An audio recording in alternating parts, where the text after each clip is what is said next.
Okay, so how to get mean average from this data using Microsoft Excel. So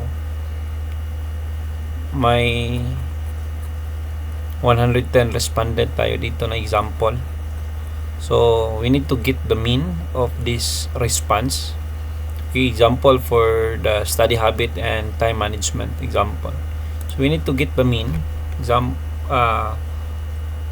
We need to first click equal sign of on your laptop, then type average,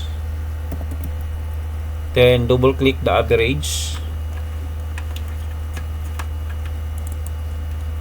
then after double clicking the average, you need to highlight the question number 1, 2, 3, and 4. Then you need to close parenthesis, then enter.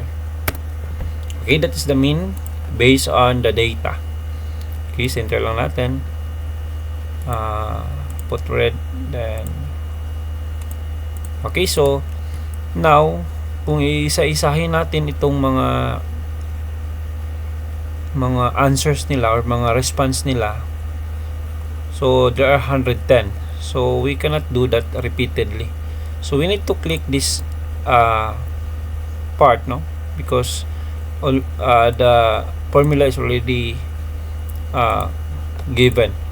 So example for the mean, you need to click this one. Pag naka black sign na yung cursor ninyo, you need to double click lang para automatically they are getting the mean average. Okay, double click, yan. So automatically they are giving is same mean average. So example, you need to put 1 decimal, no? So or 2 decimal. So you need to click this one to add decimal and to reduce. Okay, to add, please click increase decimal. So please click 1.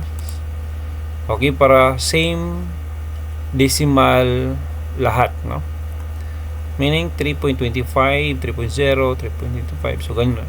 So I hope may natutunan kayo, and yun lang. Thank you and God bless.